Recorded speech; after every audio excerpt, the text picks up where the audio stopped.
Well, based on some recent rumors, it sounds like Marvel Studios is going full in on the Fantastic Four. And not only are they planning on bringing the four main characters to life, but a major aspect of their mythology is rumored to be part of the upcoming production. Let's break down the recent Hot Mic podcast report and talk about which villain and potential hero could be added to the film.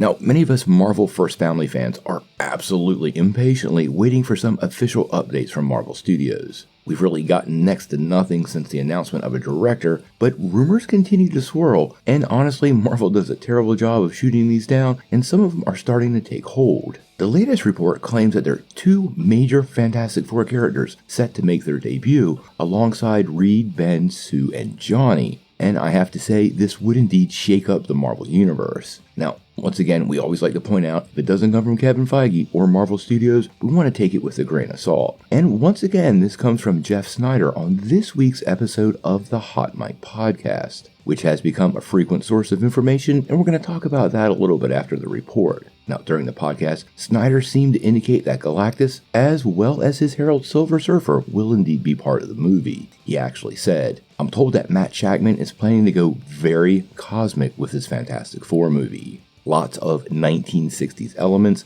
and the film will feature both Galactus and Silver Surfer." Now, if this turns out to be true, we are basically assuming that Galactus, the Eater of Worlds, will indeed be the main villain. And if the story remains true to the comics, we'll put the Silver Surfer in an antagonistic role, squaring up against the Fantastic Four, at least at the beginning parts of the story. I have to wonder though, given the 1960 elements of this project, if it's actually set in the 1960s. And the fact that the whole team will be facing off with Galactus, if ultimately we won't see Norrin Radd switch sides and join the Fantastic Four, defeating Galactus, but somehow leaving himself, along with the Fantastic Four, stranded somewhere in the universe, returning to the MCU in the present day. These characters are super important to the Marvel Universe as a whole, and the Silver Surfer is one of Marvel's most iconic heroes ever, so bringing him to life in this film is a big undertaking, and with so much new, that does worry me a little bit. Now, Snyder did make some comments on the recent writer changes.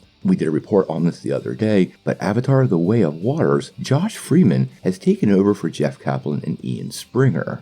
Now, during the podcast, he said, "Jeff Kaplan and Ian Springer's draft of Fantastic Four was fine, but they brought in that new writer to get it to the level that Kevin Feige and Matt Shakman wanted. Marvel is still open to working with Kaplan and Springer again." Now, obviously, if everything's perfect, you don't bring in another writer, so I think that's probably people being nice, but if Marvel is still willing to work with them again, and lots of writers get rewrites, this might not ultimately be a bad thing. Now, as far as the report goes, I wanted to throw this out there. Snyder has been making a lot of predictions lately, nearly weekly as part of the Hot Mic podcast. And one of the problems with some of these scoops is that if you have to do them too frequently, well, they're less than vetted or sometimes a little bit out there. I am kind of starting to get worried that with Snyder dropping so many scoops in the last couple of weeks, that these could be getting a little thin.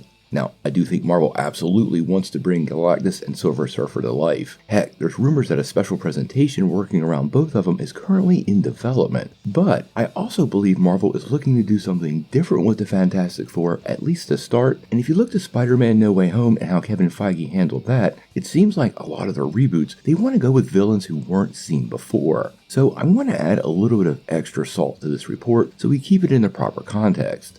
Snyder has been knocking a lot of balls out of the park, and I think he's a great resource to look to, but we want to be really clear and transparent and make sure we're not getting too carried away in the ever-rotating rumor mill that is the MCU. Now, Fantastic Four is currently set to hit theaters on Valentine's Day 2025, so we have quite a long time.